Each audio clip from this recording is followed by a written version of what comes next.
മായി നിങ്ങളുടെ നടുവിലായിരിക്കുവാൻ വീണ്ടും വരുന്ന നമ്മുടെ കർത്താവായ യേശു ക്രിസ്തു എനിക്കും ഇങ്ങനെ ഒരു അവസരത്തെ ഒരുക്കിയതിനെ ഓർത്തുകൊണ്ട് ഞാൻ കർത്താവിന് സ്തോത്രം ചെയ്യുന്നു.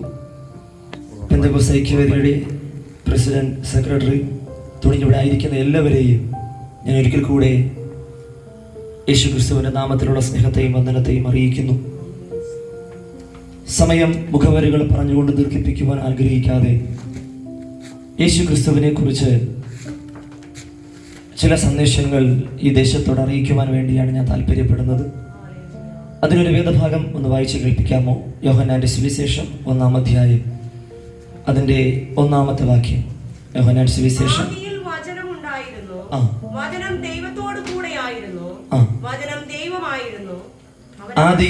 വചനമുണ്ടായിരുന്നു, വചനം ദൈവത്തോട് കൂടെയായിരുന്നു, വചനം ദൈവമായിരുന്നു. ഈ വചനത്തെക്കുറിച്ച് ഒരു ചെറിയ പരിചയപ്പെടുത്തലുകൾ.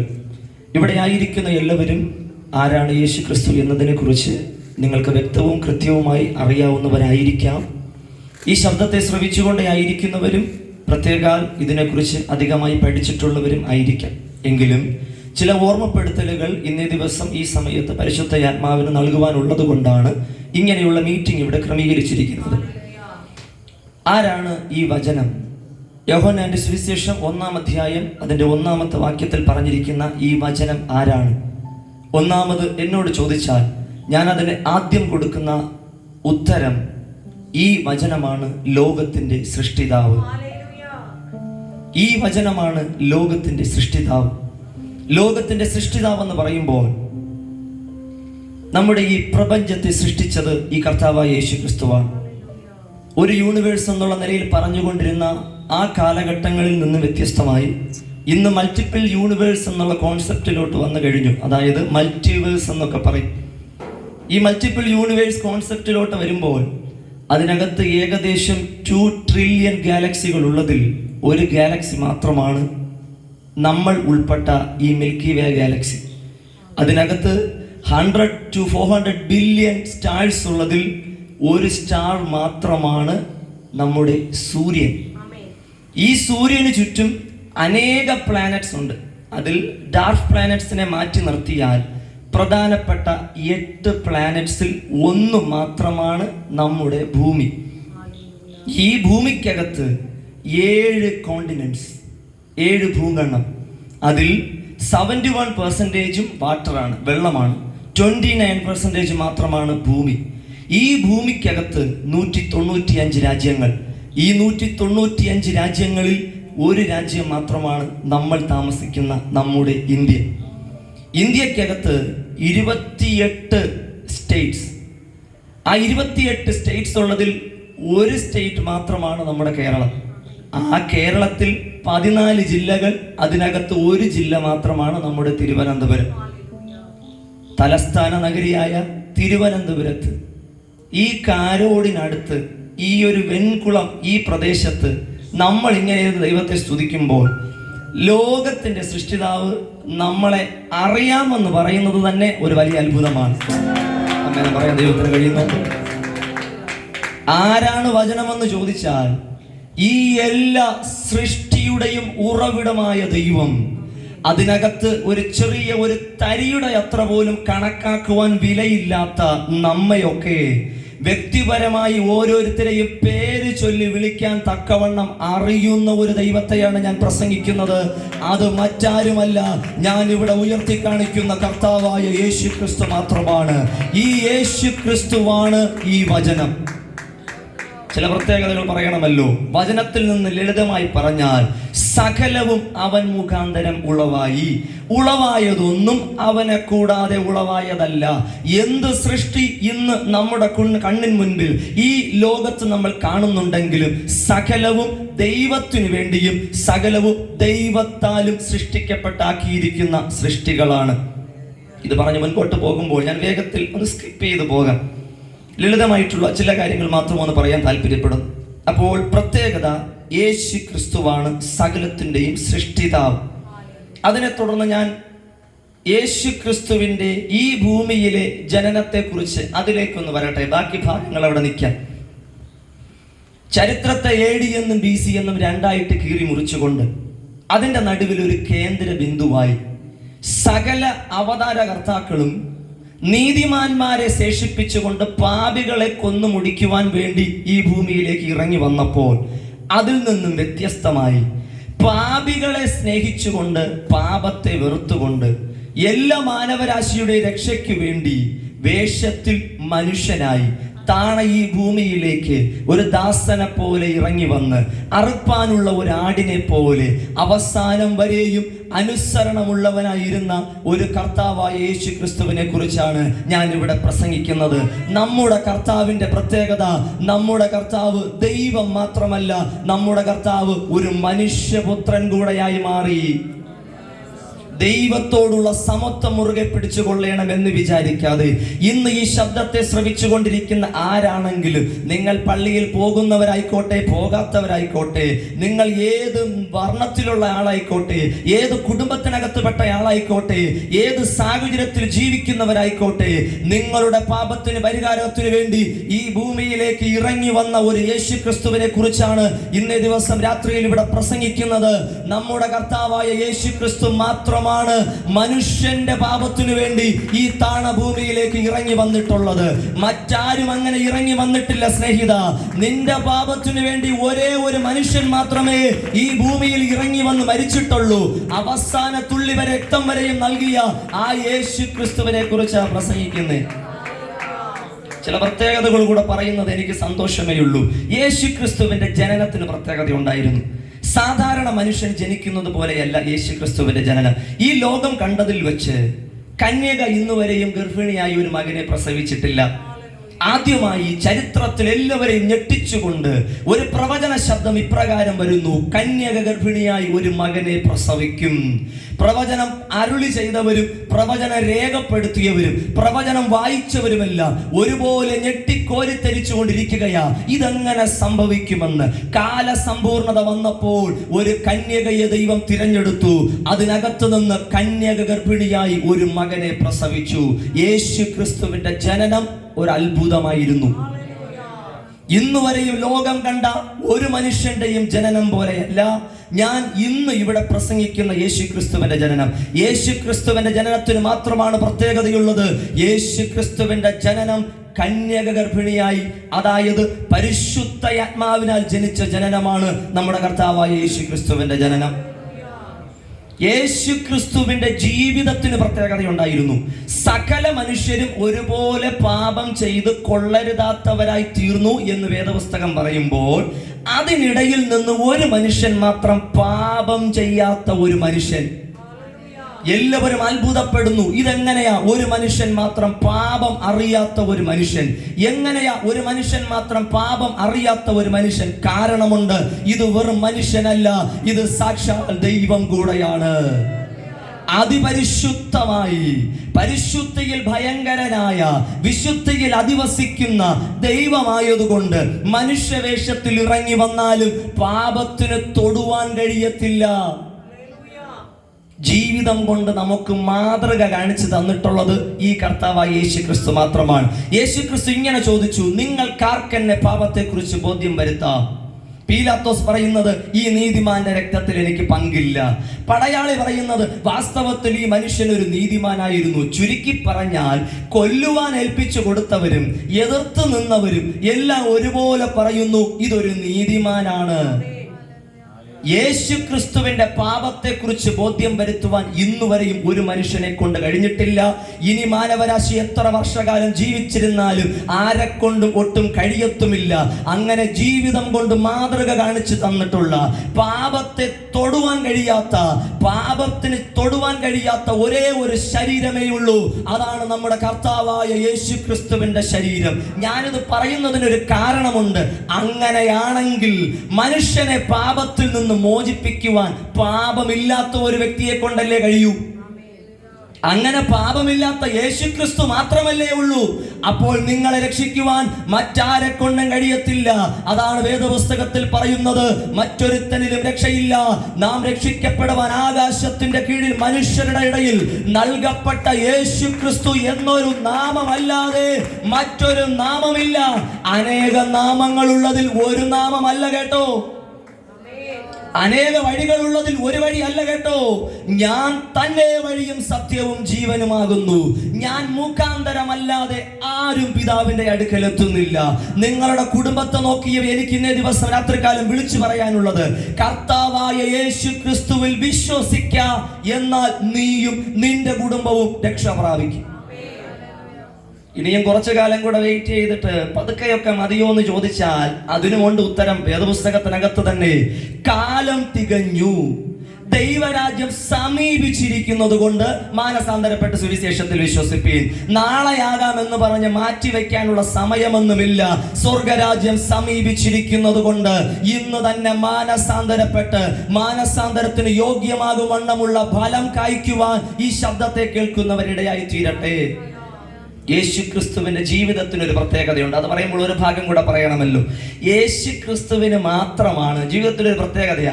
ഈ മനുഷ്യനായി ജനിച്ചതിൽ സ്നാനപ്പെടേണ്ട ആവശ്യമില്ലാത്ത ഒരേ ഒരാളെ ഉണ്ടായിരുന്നുള്ളൂ, നമ്മുടെ കർത്താവായ യേശു ക്രിസ്തു. എന്നിട്ടും കർത്താവ് സ്നാനപ്പെട്ടു. എന്തിനു വേണ്ടിയാ? നമുക്ക് മാതൃക കാണിച്ചു തരുവാൻ വേണ്ടി. സ്നാനം ആവശ്യമില്ലാത്ത കർത്താവ് സ്നാനപ്പെട്ടു. പ്രാർത്ഥിക്കേണ്ട ആവശ്യമില്ലാത്ത യേശു ക്രിസ്തു രാത്രിയാമങ്ങളിൽ ഇരുന്ന് പ്രാർത്ഥിച്ചു. ബാക്കിയുള്ളവരുടെ മുൻപിൽ താഴ്മ ധരിക്കേണ്ട ആവശ്യമില്ലാത്ത യേശു ക്രിസ്തു ബാക്കിയുള്ളവരുടെ മുൻപിൽ താണു. ബാക്കിയുള്ളവരോട് ക്ഷമിച്ചില്ലെങ്കിലും ഒരു പ്രശ്നവുമില്ലാത്ത യേശു ക്രിസ്തു ഇപ്രകാരം പറഞ്ഞു, അവർ ചെയ്യുന്നത് ഇന്നതെന്നറിയാത്തത് കൊണ്ട് ഇവരോടും ക്ഷമിക്കണമേ. എത്ര പ്രത്യേകതയുള്ള കർത്താവ്! ഇത് പറയുമ്പോൾ ഒരു കാര്യം കൂടെ ഇതിനിടയിൽ ടോപ്പിക്കിൽ നിന്നൊന്ന് മാറിയാണെങ്കിലും ഞാനൊരു വിഷയം ഒന്ന് പറയട്ടെ. ഈ ശിശുക്കളെ സ്നാനപ്പെടുത്തുന്ന രീതിയൊക്കെ ഇപ്പോൾ ഭയങ്കരമായി നിലകൊണ്ടുകൊണ്ടിരിക്കുക. ഞാനൊരു കാര്യം ചോദിക്കട്ടെ, വേദപുസ്തകത്തിനകത്ത് നിന്ന് ഒരു ശിശുവിനെ സ്നാനപ്പെടുത്തിയത് കാണിച്ചു തരാമെങ്കിൽ നാളെ ഞാൻ നിങ്ങളെ സപ്പോർട്ട് ചെയ്ത് പ്രസംഗിക്കാം. വേദപുസ്തകത്തിനകത്ത് നിന്ന് ഒരു ശിശുവിനെ സ്നാനപ്പെടുത്തിയത് നിങ്ങൾ കാണിച്ചു തന്നാൽ മതി, നാളെ മുതൽ നിങ്ങളെ സപ്പോർട്ട് ചെയ്ത് ഞാൻ പ്രസംഗിക്കാം.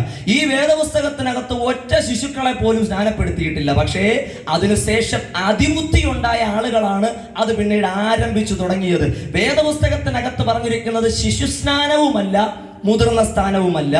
വേദപുസ്തകത്തിനകത്ത് പറഞ്ഞിരിക്കുന്ന സ്നാനം എന്ന് പറഞ്ഞാൽ മാനസാന്തരപ്പെട്ട് പാപങ്ങളെ ഏറ്റുപറഞ്ഞ് ഒരു വ്യക്തി വിശ്വസിച്ച് സ്നാനപ്പെട്ടാൽ അതാണ് വേദപുസ്തകത്തിൽ പറഞ്ഞിരിക്കുന്ന സ്നാനം. അല്ലാതെ കുഞ്ഞുകുട്ടിയുടെ സ്നാനമൊന്നുമില്ല, മുതിർന്നവരുടെ സ്നാനമൊന്നുമില്ല.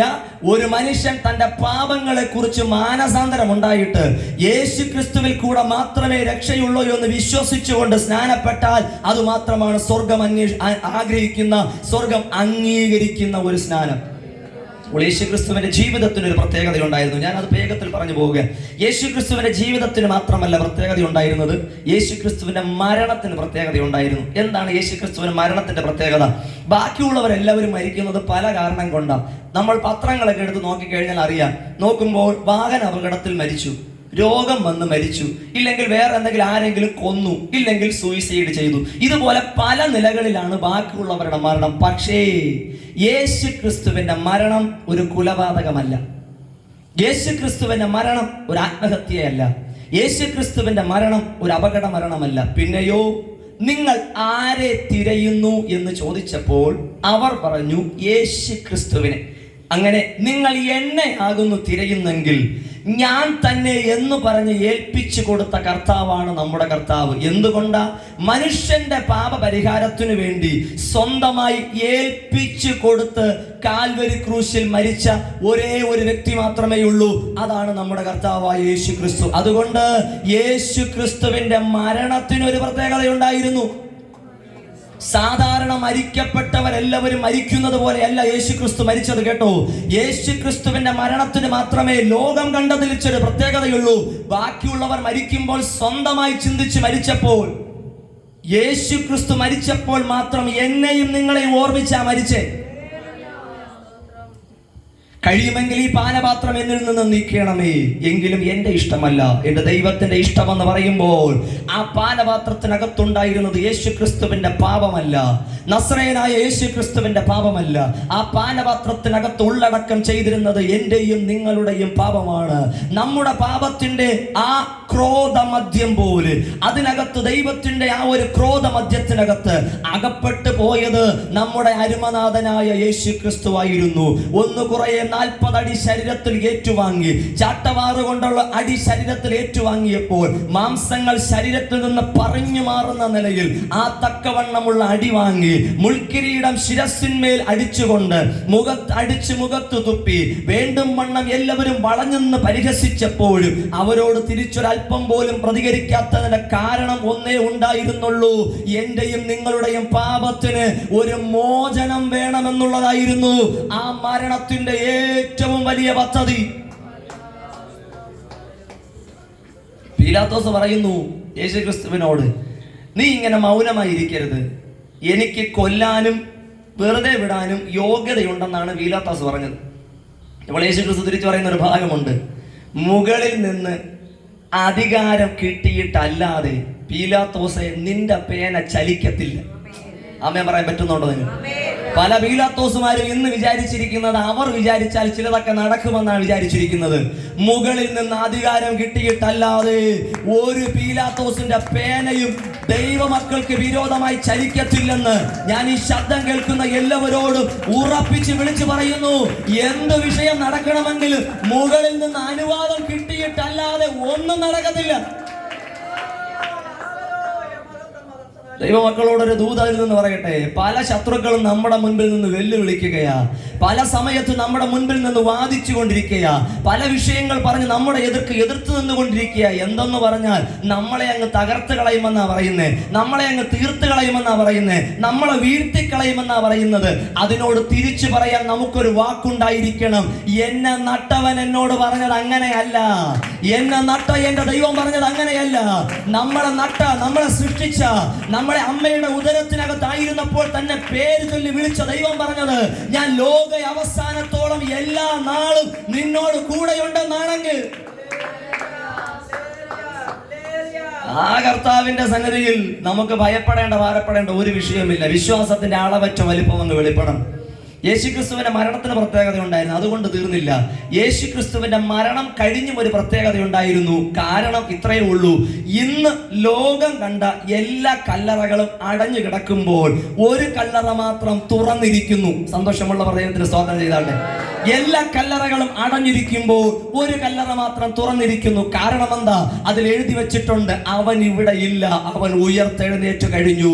എല്ലാവർക്കും മരണം കൊണ്ട് അവരുടെ ജീവിതം അവസാനിച്ചപ്പോൾ മരണം കഴിഞ്ഞൊരു ഉയർത്തെഴുന്നേൽപ്പുള്ളത് കർത്താവായ യേശുക്രിസ്തുവിന് മാത്രമാ. അങ്ങനെയാണ് എങ്കിൽ സകല ശക്തികളെയും കൊണ്ട് കഴിയാവുന്ന ലിമിറ്റ് എന്താന്ന് പറഞ്ഞാൽ മനുഷ്യനെ കൊല്ലാൻ മാത്രമേ പറ്റത്തുള്ളൂ. എല്ലാ അത്ഭുതങ്ങളും ചെയ്യാൻ പല ശക്തികളെ കൊണ്ട് പറ്റും. പല ശക്തികൾ, ഈ ഭൂമിയിലുള്ള പല ശക്തികളെ കൊണ്ട് പല അത്ഭുതങ്ങളും ചെയ്യാൻ പറ്റും. അതിന്റെ ഏറ്റവും അവസാനം എക്സ്ട്രീം എന്ന് പറയുന്നത് കൊല്ലാൻ മാത്രമേ പറ്റത്തുള്ളൂ. പക്ഷേ ഞാൻ ഇന്ന് പ്രസംഗിക്കുന്ന കർത്താവായ യേശുക്രിസ്തുവിന് മാത്രമേ മരണത്തിൽ നിന്ന് ജീവിപ്പിക്കുവാൻ കഴിയത്തുള്ളൂ. മനസ്സിലാകുന്ന പ്രതരകത്തുണ്ടോ? മരണത്തിൽ നിന്ന് ജീവിപ്പിക്കുവാൻ കഴിയുന്ന ഏതെങ്കിലും ഒരു ശക്തിയെ ആർക്കെങ്കിലും കാണിച്ചു തരുവാൻ കഴിയുമോ? മരണത്തിൽ നിന്ന് ഉയർത്തെഴുന്നേറ്റത് കർത്താവായ യേശുക്രിസ്തു മാത്രമെങ്കിൽ ഉയർപ്പിക്കാൻ കഴിയുന്നതും യേശുക്രിസ്തുവിന് മാത്രമാണ്. മരിച്ചിട്ട് ഉയർത്തെഴുന്നേൽക്കാത്തത് ആർക്കും വേറെ ആരെയും ഉയർപ്പിക്കാൻ കഴിയത്തില്ലല്ലോ. ഹേ മരണമേ, നിന്റെ ജയം എവിടെ എന്ന് ചോദിക്കത്തക്കവണ്ണം, പാതാളത്തോടും വെല്ലുവിളിക്കത്തക്കവണ്ണം നമുക്ക് അധികാരം ലഭിച്ചതിന്റെ കാരണം എന്റെ അപ്പൻ അതിനെ ഉയർത്തെഴുന്നേറ്റ വ്യക്തിയായതുകൊണ്ടാ ഇത്രയും ധൈര്യത്തോടെ വെല്ലുവിളിക്കുന്നത്. കാര്യം ഞാൻ ലോകത്തെ ജയിച്ചിരിക്കുന്നു എന്ന് പറഞ്ഞ ജയാളിയായ കർത്താവിനെയാ നമ്മൾ സേവിക്കുന്നത്. യേശുക്രിസ്തുവിന്റെ ഉയർത്തെഴുന്നേൽപ്പിന്റെ പ്രത്യേകത അതാ. ഇതുകൊണ്ട് മാത്രം അവസാനിക്കുന്നില്ല. ബാക്കിയുള്ളവരെല്ലാവരും പോകുന്ന പോക്കിന് ടാറ്റ തന്നിട്ട് പോകുന്നത് പോലെ പോകുമ്പോൾ നമ്മുടെ യേശുക്രിസ്തു മാത്രം പറഞ്ഞു, ഞാൻ പോകുന്നത് പോലെ വീണ്ടും വരും. ആമേൻ പറയാൻ കഴിയുന്നുണ്ടോ? ഞാൻ പോകുന്നത് പോലെ വീണ്ടും വരും. നിങ്ങൾ ആരും നോക്കി നിൽക്കുന്ന ഭാരപ്പെടേണ്ട ആവശ്യമില്ല. ഞാൻ പോകുന്നത് യാത്ര പറഞ്ഞ് ബൈ പറഞ്ഞു പോകുന്നതല്ല, ഞാൻ പോകുന്നത് പോലെ തിരിച്ചു വരും. ആരെ ചേർക്കുവാൻ? ഒന്നാമത്തെ വരവ് പാപികൾക്ക് വേണ്ടിയായിരുന്നു എങ്കിൽ അടുത്ത വരവ് പാപികളെ ചേർക്കുവാൻ വേണ്ടിയല്ല. യേശുക്രിസ്തുവിൽ വിശ്വസിച്ചുകൊണ്ട് മാനസാന്തരപ്പെട്ട് യേശുക്രിസ്തുവിന്റെ കൽപ്പനകളെ അനുസരിക്കുന്നവരെ ചേർത്തുകൊള്ളുവാൻ വേണ്ടിയാണ് നമ്മുടെ കർത്താവായ യേശുക്രിസ്തു വേഗം വരുന്നത്. ഇന്ന് അനേകർ ട്രോളുകയാണ് ചെയ്യുന്നത്, കളിയാക്കുകയാണ് ചെയ്യുന്നത്. കാര്യമെന്തെന്ന് പറഞ്ഞാൽ അവർ ഈ ചെറിയ മീംസ് ഒക്കെ ഉണ്ടാക്കി ഇങ്ങനെ ഇടും. യേശുക്രിസ്തു വരുന്നു എന്ന് പ്രസംഗിക്കുന്നു, യേശുക്രിസ്തു വരുന്നു എന്ന് പ്രസംഗിച്ച് വരുന്നവർ മരിക്കുന്നു.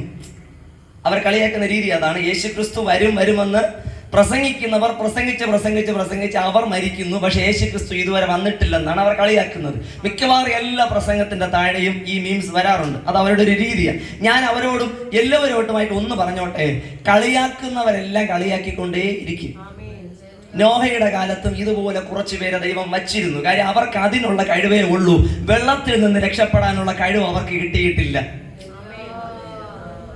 അവർക്ക് അതിനെ പറ്റത്തുള്ളൂ എന്നേ. അതിനുവേണ്ടി കുറച്ചു പേരെ വച്ചിരിക്കുകയാ. പണ്ടാരോ പറഞ്ഞതുപോലെ 12 ശിഷ്യന്മാരുണ്ടെങ്കിൽ 1 യൂദ എന്നാ പറഞ്ഞിരിക്കുന്നത്. അങ്ങനെ ദൈവം അങ്ങ് വച്ചിരിക്കുകയാ. പക്ഷെ ആ യൂദയുടെ കൂട്ടത്തിൽ നമ്മളാകരുതെന്നുള്ളത് നമ്മുടെ ഏറ്റവും വലിയ ആഗ്രഹമായിരിക്കണം. ഈ കളിയാക്കി വെള്ളത്തിനകത്ത് മുങ്ങുന്ന, വെള്ളം കുടിച്ച അനേകരുള്ളതിന്റെ കൂട്ടത്തിൽ നമ്മളാകരുതെന്നുള്ള കാര്യത്തെക്കുറിച്ച് മനസ്സിലാക്കിയിരിക്കണം. നോഹയുടെ കാലത്ത് നോഹയുടെ പ്രസംഗം ഒറ്റ മനുഷ്യൻ അംഗീകരിച്ചില്ല. അവരെല്ലാവരും നോഹയെ കളിയാക്കിയപ്പോഴും ദൈവം പറഞ്ഞു, മതി, പ്രസംഗം ഇനി നിർത്തിക്കോ. ഇത്രയും കാലത്തെ പ്രസംഗമൊക്കെ കേട്ടിട്ട് മാനസാന്തരപ്പെടാത്തവർ, അവർക്ക് ഞാനൊരു പാഠം പഠിപ്പിക്കുമെന്ന് പറഞ്ഞ് ഒരു ന്യായവിധി അയച്ച ഒരു ദൈവമുണ്ടെങ്കിൽ ഞാൻ നിങ്ങളോട് പറയുന്നു, യേശു ക്രിസ്തു വരികയും ചെയ്യും, ഒരു ന്യായവിധിയും ഉണ്ടായിരിക്കും. പുസ്തകങ്ങൾ തുറന്നുകൊണ്ടുള്ള ഒരു ന്യായവിധിയുണ്ട്. ഒറ്റ ദിവസത്തെ പ്രസംഗമായതുകൊണ്ടാണ് ഞാൻ അതിനെ പറഞ്ഞ് ഇതുവരെ എത്തിക്കാൻ വേണ്ടിയാ കുറച്ച് സ്പീഡിൽ ഇങ്ങ് വന്നത്. പുസ്തകങ്ങൾ തുറന്നുകൊണ്ടുള്ള ഒരു ന്യായവിധിയുണ്ട്. ഇന്ന് ബൈബിളൊക്കെ നിങ്ങൾ കൊണ്ട് നടക്കുന്നത് എന്തിനു വേണ്ടിയാണെന്നുള്ള കാര്യത്തെക്കുറിച്ച് ചിലപ്പോഴൊക്കെ സംശയം തോന്നാറുണ്ട്. ആ നിലയിൽ ബൈബിൾ കൊണ്ട് നടക്കുന്ന ആളുകളുണ്ട്. ബൈബിൾ ഇന്ന് വരെ തുറന്ന് അതിനകത്തുള്ള എല്ലാ പേജുകളും കണ്ടിട്ടില്ലാത്ത ആളുകൾ പോലെയുണ്ട്. അവരോടും എല്ലാവരോടുമായി ചേർന്ന് ഞാനെന്ന് പറയട്ടെ, നിങ്ങൾക്കകത്തിരിക്കുന്ന ബൈബിളിന്റെ പേജുകൾ നിങ്ങൾ കണ്ടിട്ടില്ലാത്തതൊന്നും ശിക്ഷയിൽ നിന്ന് ഇളവ് കിട്ടുന്നതിന് കാരണമായി തീരുകയില്ല. വ്യക്തമാക്കി തരാം. ഒരു എക്സാമ്പിൾ പറഞ്ഞു തരാം. നിങ്ങളെ ഒരു പോലീസ് പിടിച്ചു കൊണ്ടുപോയി, എന്തെങ്കിലും ഒരു കുറ്റത്തിന് പോലീസ് പിടിച്ചു കൊണ്ടുപോയി. അപ്പോൾ കോടതിക്കകത്ത് ചെന്നപ്പോൾ ജഡ്ജ് ഏറ്റവും അവസാനമായി ചോദിക്കുന്നു, നിങ്ങൾക്ക് എന്തെങ്കിലും പറയാനുണ്ടോ എന്ന് ചോദിക്കുന്നു. അപ്പോൾ നമ്മുടെ ഐഡിയ വെച്ച് നമ്മൾ എന്ത് ചെയ്യുന്ന പറഞ്ഞാൽ നമ്മൾ പറഞ്ഞു, ഇങ്ങനെ ഒരു നിയമമുള്ളതായിട്ട് എനിക്കറിയത്തില്ല. നമുക്കങ്ങനെ പറയാമല്ലോ. ഇന്ത്യൻ പീനൽ കോഡിനകത്ത് ഇങ്ങനെ ഒരു നിയമമുള്ളതായിട്ട് എനിക്കറിയത്തില്ല എന്ന് പറഞ്ഞാൽ ജഡ്ജി വിചാരിക്കും, അയ്യോ പാവം, അറിവില്ലാത്തത് കൊണ്ടല്ലേ, അതുകൊണ്ട് പോട്ടെ, അടുത്ത പ്രാവശ്യം പഠിച്ചിട്ട് നന്നായിട്ട് ജീവിക്കട്ടെ. അങ്ങനെ പറയുമോ ഏതെങ്കിലും ജഡ്ജ്? അങ്ങനെ പറയത്തില്ല. ഇത് പഠിക്കണമെന്നുള്ളത് നീ ഇന്ത്യക്കകത്ത് ജനിച്ച അന്ന് തന്നെ നിന്റെ ഉത്തരവാദിത്തമാണ്. ഇന്ത്യക്കകത്ത് ഒരു മനുഷ്യൻ ജനിച്ചിട്ടുണ്ടെങ്കിൽ ഇന്ത്യയുടെ നിയമങ്ങൾ പഠിക്കണമെന്നുള്ളത് അവന്റെ ഉത്തരവാദിത്തമാണ്. അവൻ പഠിച്ചില്ല എന്ന് കരുതി അവനെ വെറുതെ വിടുന്ന സമ്പ്രദായമൊന്നും ഇന്ത്യക്കകത്തില്ല. എന്നതുപോലെ തന്നെയാ ഈ വേദപുസ്തകം ലഭിച്ച ഈ കാലഘട്ടത്തിൽ ഇവിടെ ജീവിക്കുന്നവർ ഇത് വായിച്ചിരിക്കണം എന്നുള്ളത് നിങ്ങളുടെ ഉത്തരവാദിത്തമാണ്. നിങ്ങൾ ആരുടെയെങ്കിലും വാക്ക് കേട്ടുകൊണ്ട് വായിക്കാതിരുന്നിട്ട് ഇതൊന്നും ശിക്ഷയിൽ നിന്ന് ഇളവ് കിട്ടുന്നതിനൊരു കാരണമേ അല്ല. ഇനി ഒരു കാര്യം കൂടെ പറയട്ടെ, ചർച്ചിലെ പാസ്റ്റർ മാത്രമാണ് വായിക്കുന്നതെങ്കിൽ പാസ്റ്റർ മാത്രം ചിലപ്പോൾ മാനസാന്തരപ്പെട്ട് പോയെന്ന് വന്നേക്കാം. പാസ്റ്റർ വായിച്ചെന്ന് പറഞ്ഞ് വിശ്വാസി സ്വർഗത്തിൽ പോകത്തില്ല. വിശ്വാസി സ്വർഗത്തിൽ പോകണമെങ്കിൽ വിശ്വാസി തന്നെ വായിച്ചിരിക്കണം. യേശുവിന്റെ നാമത്തിൽ വേദപുസ്തകത്തിന്റെ അടിസ്ഥാനത്തിൽ ചില ന്യായവിധികൾ അന്നേ ദിവസത്തിൽ വെളിപ്പെട്ട് വരും. ന്യായവിധി ദിവസത്തിൽ അന്നേ ദിവസം ചെമ്മരിയാടിനെയും കോലാടിനെയും തമ്മിൽ മാറ്റി നിർത്തുന്നത് പോലെ യേശുവിന്റെ കൂടെയുള്ള വ്യക്തികളെയും ശത്രുപക്ഷത്തുള്ളവരെയും തമ്മിൽ മാറ്റി നിർത്തുന്നത് പോലെ അങ്ങനെ മാറ്റി നിർത്തുന്ന ഒരു ദിവസമുണ്ട്. അന്ന് ചിലപ്പോൾ പ്രസംഗിച്ചു കൊണ്ടിരിക്കുന്ന പലരും അപ്പുറത്തെ സൈഡിലായിരിക്കും. അതുകൂടെ പറയണമല്ലോ, സ്വന്തമായി അതുകൂടെ പറയണമല്ലോ. പ്രസംഗിച്ചു കൊണ്ടിരിക്കുന്ന പലരും അപ്പുറത്തെ സൈഡായിരിക്കും. അപ്പോൾ ഇപ്പുറത്തെ ഭാഗത്തിരിക്കുന്നവർ ചിന്തിക്കും, ഞാനന്ന് പ്രസംഗം കേൾക്കാൻ പോയതല്ലേ, പക്ഷെ പ്രസംഗിക്കുന്ന പുള്ളിക്കാരൻ അപ്പുറത്തെ സൈഡില്ല, ഞാൻ ഇനി സൈഡ് മാറിപ്പോയോ എന്ന് വരെ ചിന്തിക്കാൻ സാധ്യത ഉണ്ട്. കാര്യം ഏറ്റവും കൂടുതൽ ആളുകൾ അപ്പുറത്തെ സൈഡാകാൻ വേണ്ടിയുള്ള സാധ്യത ഉണ്ട്. കാര്യം പുറമേയുള്ള വിശുദ്ധന്മാരാണല്ലോ ഇന്ന് കൂടുതൽ. യേശു ക്രിസ്തു പുറമേയുള്ളതിനെ കണ്ട് വിലയിരുത്തുന്ന ദൈവമല്ല.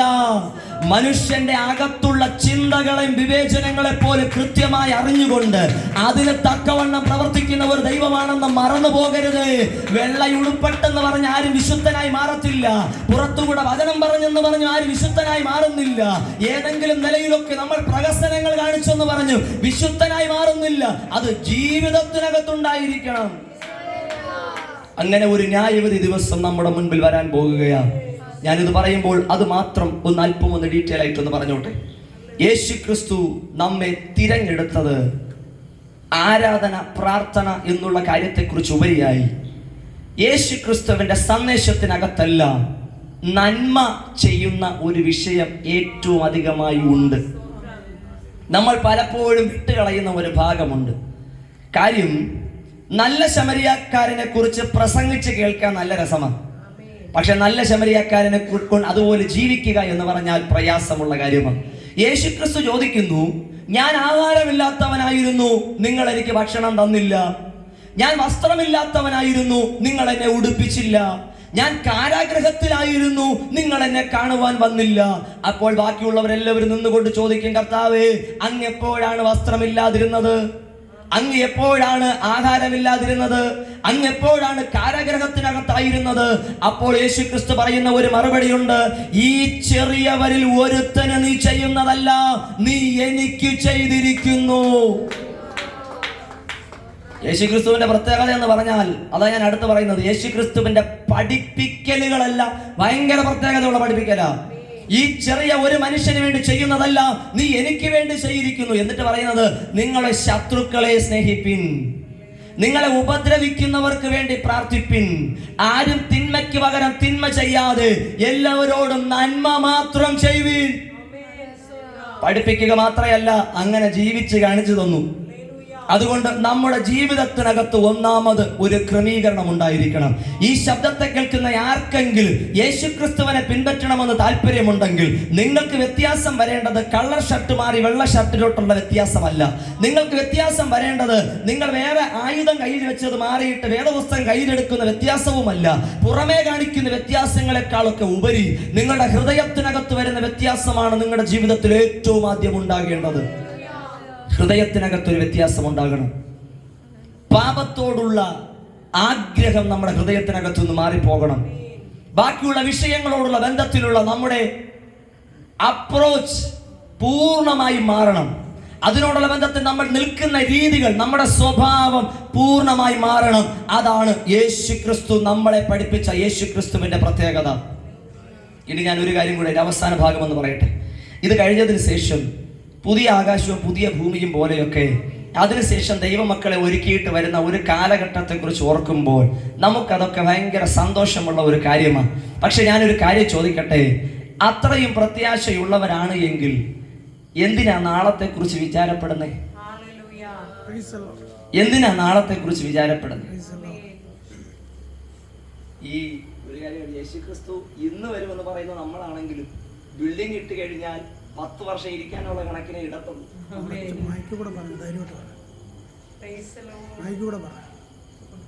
കാര്യം എന്തെന്ന് പറഞ്ഞാൽ, പറയുമ്പോൾ നമ്മൾ പറയുമെങ്കിലും നമുക്കകത്ത് തന്നെ അതിനൊരു വ്യത്യാസം വരാൻ തുടങ്ങി. ഈ വ്യത്യാസമാണ് എൻ്റെ വിശ്വാസത്തെ വർദ്ധിപ്പിക്കുന്നത്. അനേകർ യേശു ക്രിസ്തുവിന്റെ വരവിനെ കുറിച്ചുള്ള ആ വാക്കുകളെ അവിശ്വസിക്കാൻ തുടങ്ങുമ്പോൾ മനസ്സിലാക്കിക്കൊള്ളണം, ഇത് അന്ത്യകാലത്തിലേക്ക് എത്തിക്കൊണ്ടിരിക്കുന്നു. ഇത് അന്ത്യകാലത്തിലേക്ക് എത്തിക്കൊണ്ടിരിക്കുന്നു. പണ്ടുള്ള വിശ്വസിക്കുന്നത് പോലെയൊന്നും ഇപ്പോൾ ആരും യേശുവിന്റെ വരവിനെ വിശ്വസിക്കുന്നില്ല. മാറനാഥ എന്നുള്ള പദമൊക്കെ ഏതെങ്കിലും ടീമിന്റെ പേരിൽ മാത്രമേ ഉള്ളൂ. അല്ലേ? ഞാൻ പറയുന്ന സത്യമല്ലേ? അതൊക്കെ ഏതെങ്കിലും ടീമിന്റെ പേര് പറയുമ്പോൾ മാത്രമേ നമ്മുടെ വാക്യകത്ത് വരത്തുള്ളൂ. അല്ലാതെ ആ പദങ്ങളൊക്കെ മാറിപ്പോയി. ഒരു ദിവസം ആശീർവാദം പറഞ്ഞപ്പോൾ, ആമേൻ കർത്താവായ യേശുവേ വേഗം വരണമേ എന്ന് പറഞ്ഞപ്പോൾ ഒരു ചെറുപ്പക്കാരൻ തടഞ്ഞു. പതുക്കെ വന്നാൽ മതി എന്ന് പറഞ്ഞാൽ മതി. എന്താണ് കാരണം എന്നുള്ള കാര്യം അറിയത്തില്ല. അപ്പൊ കല്യാണത്തിന്റെ എന്തെങ്കിലും പ്ലാനിൽ ഇരിക്കുന്നതായിരിക്കും, അതായിരിക്കും അങ്ങനെ പറഞ്ഞെന്ന് തോന്നുന്നു. എന്ത് വിഷയമാണെങ്കിലും ഞാൻ പറയട്ടെ, ആരൊക്കെ എന്തൊക്കെ തടയാൻ വേണ്ടി നോക്കിയാലും യേശു ക്രിസ്തുവിന്റെ വരവ് അത് കൃത്യസമയത്ത് അത് നടക്കുക തന്നെ ചെയ്യും. നിങ്ങൾ കേൾക്കുന്നവർ വിശ്വസിച്ചാലും ഇല്ലെങ്കിലും അത് സത്യം തന്നെയാണ്. അത് കൃത്യമായി നടക്കുക തന്നെ ചെയ്യും. യേശുവിന്റെ നാമത്തിൽ ഈ ശബ്ദത്തെ കേൾക്കുന്നവരാരെങ്കിലും യേശു ക്രിസ്തുവിന്റെ വരവിനെ വിശ്വസിക്കാതെ വണ്ണം ജീവിക്കുന്നവരുണ്ടെങ്കിൽ ദൈവാത്മാവെ ഒരു അവസരം കൂടെ അവർക്ക് നൽകുമാറാകണമേ. അവരുടെ വിശ്വാസത്തെ അങ്ങ് വർദ്ധിപ്പിക്കുമാറാകണമേ ദൈവമേ. രാജ്യങ്ങൾ പരസ്പരമുള്ള യുദ്ധങ്ങളുടെ രീതിയൊക്കെ മാറി. പണ്ടുള്ളവരൊക്കെ വാളും കുന്തവും കൊണ്ടൊക്കെ നടന്ന് യുദ്ധം ചെയ്യുമ്പോൾ ദിവസങ്ങളും വർഷങ്ങളും ഒക്കെ ആകും ഒരു സ്ഥലത്ത് നിന്ന് യുദ്ധം ചെയ്ത് അപ്പുറത്തെ സ്ഥലത്തെത്താൻ. ഇന്ന് ന്യൂക്ലിയർ ബോംബുകളുടെ കണ്ടുപിടുത്തങ്ങളോട് ബന്ധത്തിൽ തന്നെ അതിനുശേഷം ഇന്നുള്ള മിസൈലുകളുടെ ഒക്കെ പവർ എന്ന് പറഞ്ഞാൽ അതായത് നിമിഷ നേരം കൊണ്ട് അനേക ഏരിയയെ കരിച്ചു കളയാൻ തക്കവണ്ണമുള്ള അത്രയ്ക്ക് പ്രഹരശേഷിയുള്ള മിസൈലുകളുള്ള ഈ കാലഘട്ടത്തിൽ യുദ്ധമെന്നൊക്കെ പറഞ്ഞാൽ വിചാരിച്ചു തീരുന്നതിന് മുൻപേ എല്ലാം അവസാനിക്കും. ഒന്നുകൂടെ ഇവിടെ സഹോദരിമാരിയ്ക്കുന്നതുകൊണ്ട് മനസ്സിലാക്കാം. വെള്ളം ചൂടാക്കാൻ വെച്ച് വെള്ളം ചൂടായി തീരുന്നതിന് മുൻപേ ഭൂമി അവസാനിക്കും. ആ നിലയിൽ ഒട്ടും ടൈം വേണ്ട ഈ ഭൂമി അവസാനിക്കുവാൻ. പോട്ടെ, നമ്മുടെ ഈ സൂര്യൻ എന്ന് പറയുന്നത് കറണ്ടിൽ വർക്കാവുന്നതല്ലല്ലോ. അതിന്റെ ഹീലിയം ബേൺ ആയിക്കൊണ്ടിരിക്കുന്ന അതിനും ഒരു കാലഘട്ടമുണ്ട്. അതിനും ഒരു കാലഘട്ടമുണ്ട്. അത് കവിഞ്ഞൊന്നും അത് കത്തിക്കൊണ്ടിരിക്കത്തില്ല. ഇവിടെ ആരും ചെന്ന് നിറച്ചുകൊണ്ടിരിക്കുന്നില്ലല്ലോ. അത് കത്തിത്തീരുമ്പോഴത്തേക്കും അതിനും ഒരു അവസാനമുണ്ട്. അതാ വേദപുസ്തകത്തിൽ പറയുന്നത് സൂര്യനും ചന്ദ്രനും ഒക്കെ ഇരുട്ടായും രക്താംബരം പോലെയുള്ള കളറുകളും ഒക്കെ ആയി മാറുന്ന ഒരു കാലഘട്ടമുണ്ടെന്നുള്ള കാര്യത്തെക്കുറിച്ച് മറന്നു പോകരുത്. അതുകൊണ്ട് യേശു ക്രിസ്തുവിന്റെ വരവ് ഏറ്റവും ആസന്നമായിക്കൊണ്ടിരിക്കുന്നു.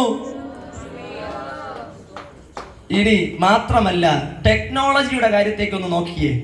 മെഡിക്കൽ സയൻസ് ഭയങ്കരമായി മുകളിലോട്ട് പോയിക്കൊണ്ടിരിക്കുക. ഓരോ ദിവസവും പുതിയ പുതിയ കണ്ടുപിടുത്തങ്ങൾ. എല്ലാവരും കൈയടിച്ചൊക്കെയാണ് കണ്ടുപിടുത്തങ്ങളെ സ്വാഗതം ചെയ്യുന്നത്. കണ്ടുപിടുത്തം എന്തുവാ? പുതിയ രോഗത്തിനുള്ള മരുന്ന് കണ്ടുപിടിച്ചതാണ്. പുതിയ രോഗത്തിനുള്ള മരുന്ന് കണ്ടുപിടിച്ചതാണ് അവർക്ക് സന്തോഷം. കൈയടിച്ചൊക്കെയാണ് എല്ലാം പ്രോത്സാഹിപ്പിച്ചെടുക്കുന്നത്. പക്ഷെ ഞാൻ ചോദിക്കട്ടെ, ഇവർ ഇത്രയും കണ്ടുപിടുത്തങ്ങൾ കണ്ടുപിടിച്ചിട്ടും രോഗികളുടെ എണ്ണം കുറയുന്നുണ്ടോ? രോഗികളുടെ എണ്ണം കുറയുന്നുണ്ടോ? ആശുപത്രികളുടെ എണ്ണമല്ലേ കൂടുന്നത്? ആശുപത്രികളുടെ എണ്ണം കൂടിക്കൊണ്ടിരിക്കുകയല്ലേ? എല്ലാവർക്കും ജോലിയുണ്ട്. നേഴ്സുമാർക്കും ഡോക്ടർമാർക്കും എല്ലാം ജോലിയുണ്ട്. കാര്യമെന്തെന്ന് പറഞ്ഞാൽ എത്ര മെഡിക്കൽ സയൻസ് പുരോഗമിച്ചെന്ന് പറഞ്ഞാലും ഈ നാട്ടിലും നമ്മുടെ ലോകത്തിലും രോഗികൾ വർദ്ധിക്കുന്നതല്ലാതെ കുറയുമെന്ന് ആരും ചിന്തിക്കേണ്ട. കാരണം ഇത് അന്ത്യകാലം. ഇത് അന്ത്യകാലം. എത്ര തന്നെ മനുഷ്യന്റെ ബുദ്ധി വർദ്ധിച്ചെന്ന് പറഞ്ഞാലും അതൊക്കെയും ഒരു ശമനത്തിന് മാത്രമേ ഇടയായി തീരത്തുള്ളൂ. രോഗികളെ സൗഖ്യമാക്കുവാൻ അന്നും എന്നും ശക്തിയുള്ളത് നമ്മുടെ കർത്താവായ യേശു ക്രിസ്തുവിന് മാത്രമാണ്. ഈ ശബ്ദം കേൾക്കുന്ന ആരെങ്കിലും രോഗത്താൽ ഭാരപ്പെടുന്നവരുണ്ടെങ്കിൽ ഞാൻ നിങ്ങളോട് പറയുന്നു, വിശ്വസിച്ചുകൊണ്ട് പ്രാർത്ഥിച്ചു കഴിഞ്ഞാൽ ഒരു വൈദ്യന്റെ കരം നിങ്ങളുടെ ശിരസിന്മേൽ വരുന്നത് പോലെ എല്ലാ രോഗത്തിനെയും ഒറ്റ വാക്കുകൊണ്ട് ഒറ്റ നിമിഷം കൊണ്ട് സൗഖ്യമാക്കാൻ കഴിയുന്ന ഒരു യേശു ക്രിസ്തുവിനെ കുറിച്ച് ഇന്നേ ദിവസം ഈ രാത്രിയിൽ ഞാൻ ഇവിടെ പ്രസംഗിക്കുന്നത്. എത്ര മാരകമായ രോഗമെന്ന് പറഞ്ഞാൽ അതിനെ ഒരു നിമിഷം കൊണ്ട് സൗഖ്യമാക്കുവാൻ കഴിയുന്ന കർത്താവിനെയാണ് ഞാൻ ഇന്നിവിടെ പ്രസംഗിക്കുന്നത്. ഡോക്ടേഴ്സിനെ കൊണ്ട് കഴിയാത്തത് നമ്മുടെ കർത്താവായ യേശു ക്രിസ്തുവിനെ കൊണ്ട് കഴിയും. അവരുടെ ബുദ്ധി കൊണ്ട് ജ്ഞാനം കൊണ്ട് കഴിയാത്തത് നമ്മുടെ കർത്താവായ യേശു ക്രിസ്തുവിനെ കൊണ്ട് കഴിയും. അവരുടെ സർട്ടിഫിക്കറ്റിന്റെ പവർ കൊണ്ട് കഴിയാത്തത് ഈ വേദപുസ്തകത്തിലെ വചനത്തിന്റെ ശക്തിയെ കൊണ്ട് കഴിയും. യേശുവിന്റെ നാമത്തിൽ. എനിക്ക് ആ വ്യക്തിയുടെ പേര് കൃത്യമായി ഓർമ്മയില്ല. ഒരു ദിവസം ഒരു മനുഷ്യൻ പ്രസംഗം കഴിഞ്ഞ് ഭവനത്തിലേക്ക് വന്നപ്പോൾ തൻ്റെ ഭാര്യ രോഗിയായി കട്ടിലിൽ കിടക്കുകയാണ്. കട്ടിലിൽ കിടക്കുന്ന അന്നൊക്കെ കുറച്ച് ദിവസങ്ങൾ കഴിഞ്ഞൊക്കെ വരുന്നത് എന്നുള്ള ഫോണിന്റെ സൗകര്യങ്ങളൊന്നും ഇല്ലാത്ത സമയം. അപ്പോൾ ഭവനത്തിലേക്ക് വന്നപ്പോൾ കേട്ട ഒരു ഭാഗമാണ്. ചിലപ്പോൾ കുറച്ച് അങ്ങോട്ടും ഇങ്ങോട്ടും വ്യത്യാസം വരുമെന്നുള്ള കാര്യം അറിയത്തില്ല. പക്ഷെ അവസാന ഭാഗം എനിക്ക് കൃത്യമായി അറിയാം. ആ പുള്ളിക്കാരൻ തൻ്റെ ഭാര്യയോട് എന്താണ് വിഷയമെന്ന് ചോദിച്ചപ്പോൾ ഇങ്ങനെയാണ്, ഡോക്ടേഴ്സ് ഇങ്ങനെയുള്ള നിലയിലാണ് പറഞ്ഞത്, ഇനി സുഖമാവുന്ന കാര്യം ബുദ്ധിമുട്ടാണ്. ഡോക്ടർ കൊടുത്ത ആ പേപ്പർ കയ്യിലുണ്ട്, ഇനി എഴുന്നേറ്റ് നടക്കുവാൻ കഴിയത്തില്ല എന്നുള്ളത്. ഈ ദൈവദാസൻ പ്രസംഗിച്ചിട്ട് വന്ന ബൈബിൾ എടുത്ത് ഇപ്പുറത്ത് കാണിച്ചിട്ട് ചോദിച്ചു, നീ ഈ പേപ്പറിൽ വിശ്വസിക്കുന്നുവോ ഈ ബൈബിളിൽ വിശ്വസിക്കുന്നുവോ? അപ്പോൾ ഉടനെ പാസ്റ്ററുടെ വൈഫ് പറഞ്ഞു, ഈ ബൈബിളിൽ വിശ്വസിക്കുന്നു. അപ്പോൾ ഉടനെ ഈ പാസ്റ്റർ ചോദിച്ചു, പിന്നെ എന്തിനാ നീ ഇവിടെ കിടക്കുന്നേ? പുള്ളി പറഞ്ഞത് ഇങ്ങനെയാ, സ്റ്റാൻഡ് അപ്പ് ആൻഡ് ഗോ. എഴുന്നേറ്റ് പോകാൻ പറഞ്ഞു, നടക്കാൻ പറഞ്ഞു. കാരണം എന്തെന്ന് ചോദിച്ചാൽ, ഇപ്പുറത്തിരിക്കുന്ന പേപ്പർ പറയുന്നു നീ ഇനി എഴുന്നേറ്റ് നടക്കത്തില്ല, ഈ വേദപുസ്തകം പറയുന്നു നീ ഇനിയും എഴുന്നേറ്റ് നടന്ന് ദൈവത്തിന്റെ പ്രവർത്തികളെ വർണ്ണിക്കും, നീ ഇനിയും ജീവനുള്ളവരുടെ ദേശത്തിരുന്നു കൊണ്ട് ദൈവത്തിന്റെ പ്രവർത്തികളെ വർണ്ണിക്കുമെന്ന് ഈ വേദപുസ്തകത്തിൽ പറയുന്നത്. ബാക്കിയുള്ള സകല രേഖകളെയും മാറ്റിക്കൊണ്ട് ദൈവത്തിന്റെ വചനത്താൽ സൗഖ്യമാക്കുവാൻ കഴിയുന്ന യേശു ക്രിസ്തുവിനെ കുറിച്ചാണ് ഇവിടെ പ്രസംഗിക്കുന്നത്. ബാക്കിയുള്ളവരുടെ വാക്ക് നിങ്ങൾ കേൾക്കരുതേ, ബാക്കിയുള്ളവരുടെ വാക്ക് കേൾക്കരുതേ. ചിലപ്പോൾ നമ്മൾ രോഗിയായിട്ട് കിടക്കുമ്പോൾ ചില ആളുകൾ വന്നിട്ട് പറയും, ഞാനൊരു ദിവസം സുഖമില്ലാതെ കിടന്ന സമയത്ത് ഒരാൾ വന്നിട്ട് എന്നോട് പറയുകയാ, ഒരു ആന്റി വന്നിട്ട് എന്നോട് പറയാ, ഇതേ രോഗം വന്ന അപ്പുറത്തെ വീട്ടിലുള്ള ഒരു പയ്യൻ മരിച്ചെന്ന്. ഭയങ്കര ആശ്വാസമായി പോയി. കാര്യം ആ ഒരു രോഗത്തിന്റെ ആ ഒരു അവസ്ഥയിൽ ഭയങ്കര ആശ്വാസമായിരുന്നു. പക്ഷെ അത് കഴിഞ്ഞിട്ട് ഒരു അപ്പച്ചനായിട്ടുള്ള ഒരു പാസ്റ്റർ വന്നു. എന്നിട്ട് ആ പാസ്റ്റർ എന്നോട് പറഞ്ഞു, ദൈവം ഉപയോഗിക്കുവാൻ ആഗ്രഹിക്കുന്നവർ ഇതുപോലുള്ള ശോധനയിലൂടെ കടന്നു പോകേണ്ടി വരും. അതുകൊണ്ട് വെളിപ്പാടില്ലാത്തവരുടെ വാക്ക് കേട്ടുകൊണ്ടൊന്നും നിങ്ങളുടെ ജീവിതത്തെ വിലയിരുത്തരുതെന്നാണ് പറഞ്ഞു വരുന്നത്. വെളിപ്പാടില്ലാത്ത ആളുകൾ വന്ന് പല അഭിപ്രായവും പറഞ്ഞിട്ട് പോകും. കാര്യം അവർക്ക് അതിന് മാത്രമേ അറിയത്തുള്ളൂ. അവരുടെ വാക്ക് കേട്ടൊന്നും നിങ്ങൾ നിങ്ങളുടെ ജീവിതത്തെ വിലയിരുത്തരുത്. നിങ്ങളുടെ ജീവിതത്തെ കുറിച്ച് ഈ വേദപുസ്തകത്തിനകത്ത് പറഞ്ഞിട്ടുണ്ട്. ദൈവം നിങ്ങളെ തിരഞ്ഞെടുത്തിരിക്കുന്നു. നമ്മൾ ദൈവത്തെ തിരഞ്ഞെടുത്തതല്ല, ദൈവം നമ്മെ തിരഞ്ഞെടുത്തതാ. പോകട്ടെ, എല്ലാം ടെക്നോളജി ഭയങ്കരമായി ഉയർന്നുകൊണ്ടിരിക്കുന്നു. സ്കൂളുകളുടെ എണ്ണത്തിൽ വർധനവ്, ആ എല്ലാവരുടെയും ബുദ്ധിക്ക് വർധനവ്. പക്ഷെ എന്തുകൊണ്ട് ലഹരിയുടെ ഉപയോഗം മാത്രം കുറയുന്നില്ല? ചിന്തിച്ചു നോക്കിയിട്ടുണ്ടോ? ലഹരി ഉപയോഗം കാരണം എന്തൊക്കെയാണ് ദോഷങ്ങൾ ഉള്ളതെന്ന് കൃത്യമായി അറിയാവുന്ന ആളുകളാണ് ഇന്ന് ജീവിക്കുന്നവർ. ചുരുക്കി പറഞ്ഞാൽ അവർക്ക് ഗൂഗിളിൽ നോക്കിക്കഴിഞ്ഞാൽ കൃത്യമായി അറിയാൻ എന്തൊക്കെയാണ് പ്രശ്നങ്ങളുള്ളതെന്ന് കൃത്യമായി നോക്കാനും പഠിക്കാനും എന്തൊക്കെയാണെന്ന് കൃത്യമായി അറിയാവുന്നവരാണ് ഈ കാലഘട്ടത്തിലുള്ളവർ. പക്ഷേ ലഹരിക്ക് ഒന്നിനും ഒരു കുറവുമില്ല. ഇന്നും എല്ലാവരും ലഹരിക്ക് അടിമപ്പെട്ടുകൊണ്ടേയിരിക്കുന്നു. കാരണമെന്താ? കാരണം ഒന്നേയുള്ളൂ, ഈ ലോകത്തിൽ പാപം നിറഞ്ഞിരിക്കുന്നു. കാരണം ഒന്നേ ഉള്ളൂ സ്നേഹിത. നീ വിചാരിക്കുന്നത് നിന്റെ കഴിവാണ് സിഗരറ്റ് വലിക്കുന്നതെന്ന് അല്ല കേട്ടോ, നീ അടിമയാണ്. നീ വിചാരിക്കുന്നത് നിന്റെ കഴിവാണ് മദ്യപിക്കുന്നത് നല്ല കേട്ടോ, നീ ഒരു അടിമയാണ്. നീ പിശാചിന്റെ അടിമയാണ്. അതുകൊണ്ടാണ് നിനക്ക് അതിൽ നിന്ന് വിട്ടുവരാൻ ഇന്നു വരെ കഴിയാത്തത്. അപ്പൊ നീ പറയും ഞാൻ വേണോന്ന് വിചാരിച്ചാൽ നിർത്തുമെന്ന്. എന്നാ ഞാൻ വെല്ലുവിളിക്കുന്നു, നീ ഒന്ന് നിർത്തി നോക്ക്.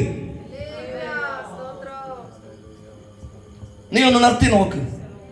നിന്നെ കൊണ്ട് പറ്റത്തില്ല. നീ പിശാചിന്റെ അടിമയായിട്ട് ജീവിച്ചിരിക്കുന്നത് കൊണ്ടാ ലഹരിയുടെ ഉപയോഗത്തിൽ നിന്നും നിനക്ക് ഇന്നു വരെ ഒരു മോചനമില്ലാതെ നീ ജീവിച്ചു കൊണ്ടിരിക്കുന്നത്. അതിൽ നിന്നും ആ മുഖത്തെ എടുത്തു മാറ്റി ക്രിസ്തുവിന്റെ സ്നേഹത്തെ പകരുവാൻ വേണ്ടിയാ ഈ സന്ദേശം ഇന്ന് ഇവിടെ കേൾപ്പിക്കുന്നത്. ഞാൻ പ്രസംഗിക്കുന്ന യേശു ക്രിസ്തു നിന്റെ ലഹരിയുടെ ഉപയോഗത്തിൽ നിന്നും നിന്നെ മോചിപ്പിക്കാൻ കഴിയും. നീ ഏൽപ്പിച്ചു കൊടുത്താൽ ഇന്ന് നിനക്ക് വിടുതലാണ്. വേദപുസ്തകത്തിൽ കൃത്യമായി പറയുന്നു, മദ്യപാനി ദൈവരാജ്യം അവകാശമാക്കുകയില്ല. അതിപ്പോൾ എന്തൊക്കെ റെക്കമെൻഡേഷൻ കൊണ്ട് വന്നെന്ന് പറഞ്ഞാലും അങ്ങോട്ട് ഒരു റെക്കമെൻഡേഷനും അങ്ങോട്ട് സ്വീകരിക്കുന്നില്ല. മദ്യപിക്കുന്നയാളാണോ നീ? ലഹരി ഉപയോഗിക്കുന്നയാളാണോ നീ? ഒരു കാരണവശാലും ദൈവരാജ്യം അവകാശമാക്കുകയില്ല. ഇന്ന് ചിലരൊക്കെയുണ്ട് ഈ ചുണ്ടിനിടയിൽ വയ്ക്കുന്നതെന്ന് വലിയ പ്രശ്നമില്ലെന്നുള്ള നിലയിൽ അവർ പറഞ്ഞുകൊണ്ടിരിക്കുന്നത്. അവരോടും എനിക്ക് കുറച്ച് കടുപ്പിച്ച് പറയണമെന്നുണ്ട്. പിന്നെ ഞാൻ അല്പം ഒരു ലൈറ്റായിട്ട് പറഞ്ഞു വിടാം. നീ ചുണ്ടിനിടയിൽ വെച്ചുകൊണ്ടിരുന്നോ ഒരു കാരണവശാലും ദൈവരാജ്യം അവകാശമാക്കുവാനോ സ്വർഗരാജ്യം അവകാശമാക്കുവാനോ നിന്നെ കൊണ്ട് ഒരിക്കലും കഴിയത്തില്ല. ഈ വേദപുസ്തകത്തിനകത്ത് യേശു ക്രിസ്തു പറഞ്ഞിട്ടുള്ള കൽപ്പനകളെ കൃത്യമായി പ്രമാണിച്ച് നടന്നാൽ മാത്രമേ ആ സ്വർഗരാജ്യം അവകാശമാക്കത്തുള്ളൂ. ആ യേശു ക്രിസ്തുവിന്റെ വരവിൽ അങ്ങോട്ട് പോകുവാനും കഴിയത്തുള്ളൂ. അതുകൊണ്ട് അങ്ങനെ ലഹരിയുടെ ഉപയോഗം കാരണം ആകുന്നവരാരും സ്വർഗത്തിലേക്ക് പോകത്തില്ല. അടുത്ത് വേറൊരു കാര്യം കൂടെ ഒന്ന് പറഞ്ഞ് ഞാൻ അവസാനിപ്പിക്കാം. ഈ കേൾക്കുന്ന ആരെങ്കിലും സൂയിസൈഡ് ചെയ്യണമെന്നുള്ള ചിന്തകൾ, അത് എന്തുകൊണ്ട് അങ്ങനെ പറയുന്നതെന്ന് ചോദിച്ചാൽ, നമുക്ക് പലർക്കും പുറത്തറിയത്തില്ല. ഈ ഭവനങ്ങൾക്കകത്ത് റൂമിനകത്തൊക്കെ ഇരുന്ന ചെറുപ്പക്കാരൊക്കെ അവർ ഒരു ദിവസമാകുമ്പോൾ പെട്ടെന്ന് ഒരു തീരുമാനമെടുക്കും സൂയിസൈഡ് ചെയ്യുമെന്ന്. ഞാൻ ഈ സോഷ്യൽ മീഡിയയിലൊക്കെ കുറച്ച് വീഡിയോസ് ഒക്കെ ഇടുന്നത് കൊണ്ട് ചില ദിവസങ്ങളിൽ എനിക്ക് ഒട്ടും സമാധാനം കിട്ടത്തില്ല. കാര്യം എന്തെന്ന് പറഞ്ഞാൽ, മെസ്സേജ് അയച്ച് എന്നോട് പറയും സൂയിസൈഡ് ചെയ്യാൻ പോകുന്നെന്ന്. ഞാനാണെങ്കിൽ പേടിച്ചിരിക്കുന്നത് ഇനി നാളെ പോലീസ് വന്ന് എന്നെ അറസ്റ്റ് ചെയ്തുകൊണ്ട് പോകുമോ എന്നാണ് ഞാൻ പേടിച്ചിരിക്കുന്നത്. കാര്യം എന്തെന്ന് പറഞ്ഞാൽ, അവര് ഞാനുമായിട്ട് ഒരു ബന്ധമില്ലെന്നേ, പക്ഷേ വെറുതെ ഒരു കാര്യവുമില്ലാതെ മെസ്സേജ് അയച്ച് എന്നോട് പറയുന്നു സൂയിസൈഡ് ചെയ്യാൻ പോവാന്ന്. ഞാൻ അങ്ങനെ പല സമയങ്ങളിലും ഭയന്ന് രാത്രി ഉറങ്ങാൻ കഴിയാതെ ഇരുന്നിട്ടുള്ള സമയം വരെ ഉണ്ടായിട്ടുണ്ട്. അങ്ങനെയുള്ള നേരത്ത് ഞാൻ ഒരു കാര്യം ഒന്ന് ഓർപ്പിച്ചോട്ടെ, നിങ്ങൾ അങ്ങനെ പറയാൻ പാടില്ലെങ്കിലും പറയുന്നു, സൂയിസൈഡ് ചെയ്യണമെങ്കിൽ വേറെ ആരെയും കൊലയ്ക്ക് കൊടുത്തിട്ട് സൂയിസൈഡ് ചെയ്ത് കളയരുത്. ഇനി ഞാൻ വേദപുസ്തകത്തിൽ നിന്ന് പറയാം, ആത്മഹത്യ ഒന്നിനും ഒരു പരിഹാരമല്ല. നീ ആത്മഹത്യ ചെയ്യുവാൻ തക്കവണ്ണം ഇരിക്കുന്ന ഏത് വിഷയത്തെയും യേശു ക്രിസ്തുവിന്റെ പാദപീഠത്തെങ്കിലേക്ക് കൊണ്ടുവന്നാൽ അതിനെയൊക്കെ സൃഷ്ടിതാവായ കർത്താവ് എങ്ങനെ മാറ്റിയെടുക്കുമെന്ന് നിന്റെ ജീവിതം കൊണ്ട് കർത്താവ് ഒരു ഉദാഹരണമാക്കി മാറ്റും. മരിച്ച ലാസറിനെ പോലെ ഉയർപ്പിച്ച് തിരിച്ചു കൊണ്ടുവരാൻ കഴിഞ്ഞ കർത്താവാണെങ്കിൽ നിന്റെ ജീവിതത്തിനകത്തെ ചെറിയ പ്രശ്നങ്ങളെ മാറ്റാനാണോ എന്റെ ദൈവത്തിന് കഴിയാത്തത്?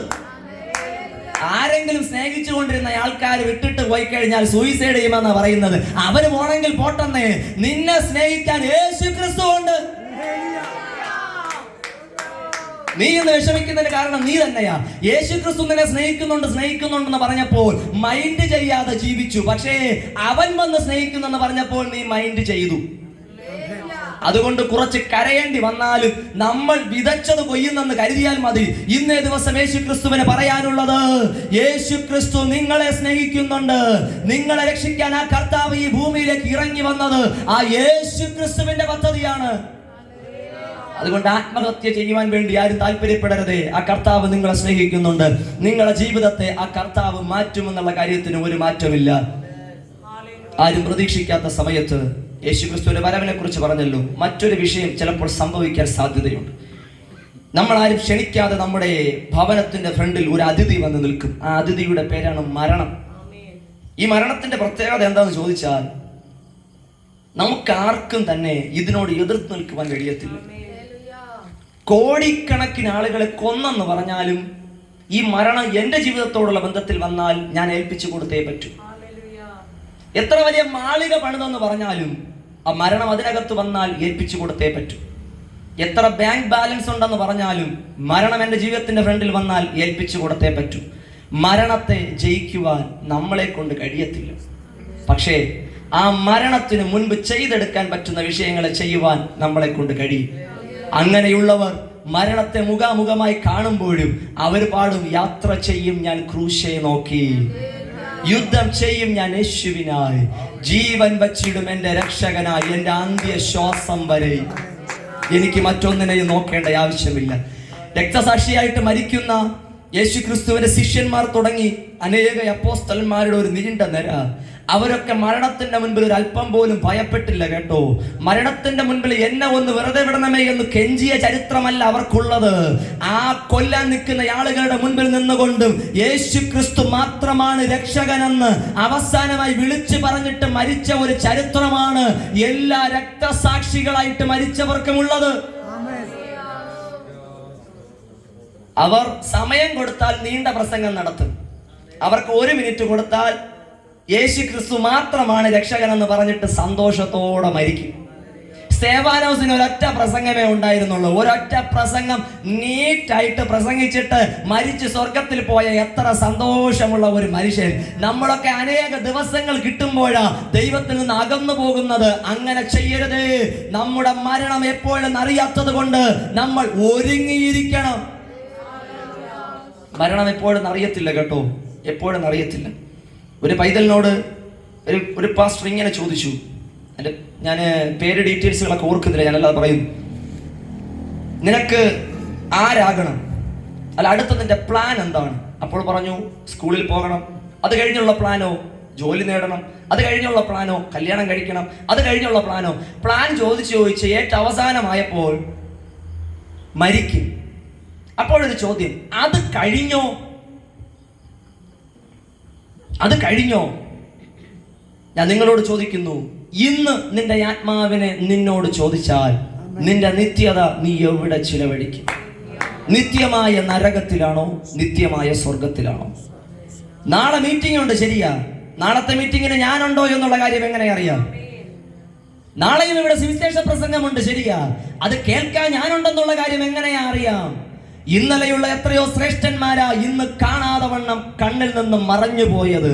അങ്ങനെയാണെങ്കിൽ അവരുടെ ശ്രുതിയൊക്കെ ഇന്ന് വെറും കേൾവികളായി മാത്രം നിൽക്കുമ്പോൾ ഞാൻ നിങ്ങളോട് സ്നേഹത്തോടെ ഓർപ്പിക്കുന്നു, ഇന്ന് നീ മരിച്ചാൽ നിന്റെ നിത്യത നീ എവിടെ ചെലവഴിക്കുമെന്ന് കരുതിക്കൊണ്ടിട്ട് വേണം ഇന്ന് ഇവിടെ നിന്ന് പോകുവാൻ.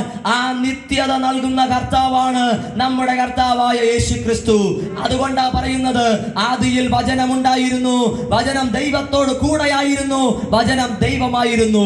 ഈ വചനം ജഡമായി ഈ ഭൂമിയിലേക്ക് ഇറങ്ങി വന്ന് നമ്മുടെ ഇടയിൽ പാർത്ത് നമ്മളെ രക്ഷിക്കുവാൻ തക്കവണ്ണം ആ കർത്താവിന് മനസ്സ് തോന്നി. അതുകൊണ്ട് ഒറ്റ ഭാഗം പറഞ്ഞ നിർത്താം.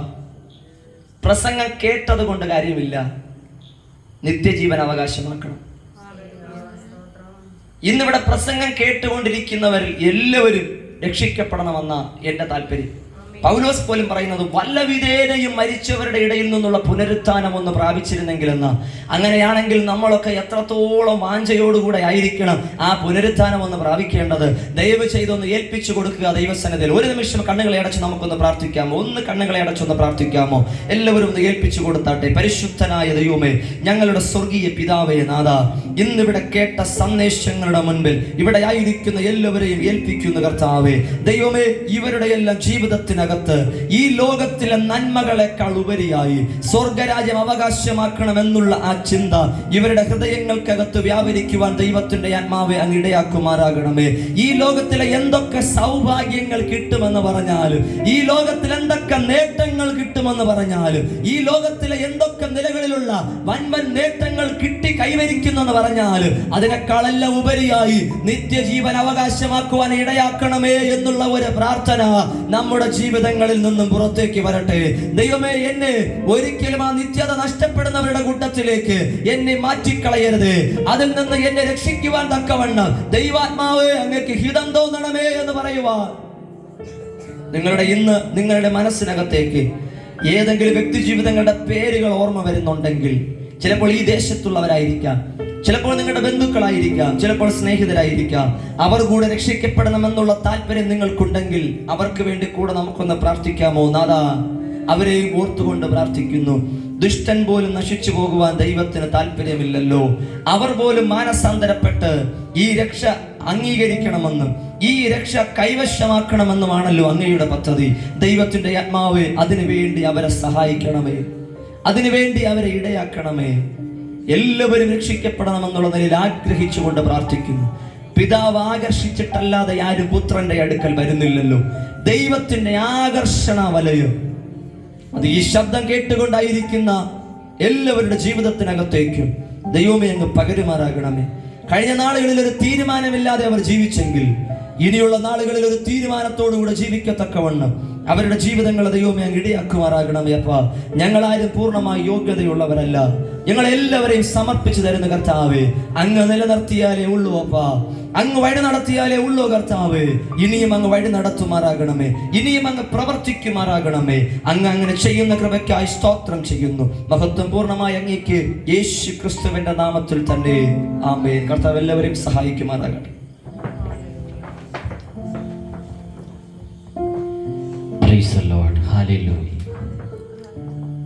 ചില നിമിഷങ്ങൾ നാം വളരെ ശ്രദ്ധയോടുകൂടെ ഒരു മനുഷ്യൻ്റെ അവൻ ചെയ്യേണ്ടുന്ന കാര്യങ്ങൾ മുതൽ ദൈവസന്നിധിയിൽ എപ്രകാരം ദൈവത്തെ സ്നേഹിക്കണമെന്ന്, ദൈവത്തെ എപ്രകാരമാണ് ജീവിക്കേണ്ടതെന്ന് ഒരു മനുഷ്യൻ്റെ ആയുസ് മുതൽ അവസാനം വരെയുമുള്ള കാര്യങ്ങൾ ഇതിലും വ്യക്തമായിട്ട് പറഞ്ഞു തരുന്നത് വളരെ ചുരുക്കമായിരിക്കും. Praise the Lord. ഈ ദേശത്തിന് ആവശ്യമായ നല്ലൊരു ദൂത് ലഭിക്കുവാനിടയായി തീർന്നു. ഇനി ഇത് വേണമോ വേണ്ടയോ എന്ന് ചിന്തിക്കേണ്ടത് നിങ്ങളുടെ ഉത്തരവാദിത്തമാണ്. Praise the Lord. ഹല്ലേലൂയ. ഈ ദേശത്തോടു കൂടി സംസാരിക്കുവാനുള്ള ദൈവം കൽപ്പിച്ച ഒരു വ്യക്തിയാണ് ഇന്ന് നിങ്ങളോട് കാര്യങ്ങൾ പറഞ്ഞത്. Praise the Lord. ഇത് ഏറ്റെടുക്കുവാൻ കഴിയുന്നവർക്കായി ഞാൻ ദൈവത്തെ സ്തോത്രം ചെയ്യുന്നു. ഹല്ലേലൂയ. ഇന്നത്തെ ദിവസത്തിൻ്റെ ഹല്ലേലൂയ, ആരാധനക്രമങ്ങൾ ഇവിടെ കഴിയാറായിക്കൊണ്ടിരിക്കുമ്പോൾ നമ്മുടെ ജീവിതത്തിൽ ഒരു പുതിയ ജീവിതം സ്റ്റാർട്ട് ചെയ്യുക. ഹല്ലേലൂയ, നമ്മുടെ ഹൃദയങ്ങളെ ഒരുക്കുവാൻ എത്ര പേർക്ക് കഴിയും? ഹല്ലേലൂയ. നാം ലോകത്തെ നോക്കേണ്ട, നമ്മുടെ ബന്ധുമിത്രാദികളെ നോക്കേണ്ട, നമ്മുടെ സമൂഹത്തെ നോക്കേണ്ട. നമ്മെ രക്ഷിക്കുവാൻ കഴിവുള്ള ഒരുവനെയുള്ളൂ, കർത്താവായ യേശു ക്രിസ്തു. Hallelujah, praise the Lord. ചില വരികൾ കൂടി നമുക്ക് പാടാം. എല്ലാവർക്കും സത്യത്തിലും ആത്മാവിലും കൈകളെ തട്ടി ദൈവത്തെ മഹത്വപ്പെടുത്താം. ആരും തന്നെ മൗനമായിരിക്കരുത്. എല്ലാവരും സത്യത്തിലും ആത്മാവിലും കൈകൾ തൊട്ടി ഇന്ന് പുതിയ ഉന്മേഷം പ്രാപിച്ചവരായി, പുതുജീവൻ പ്രാപിച്ചവരായി തന്നെ മടങ്ങിപ്പോകണം. ഹല്ലേലൂയ.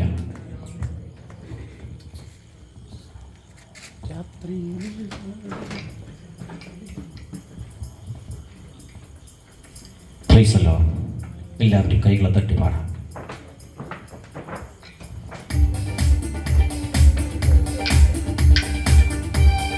എല്ലാവരും ഒരു നിമിഷം എഴുന്നേറ്റ് നമുക്ക് പാടി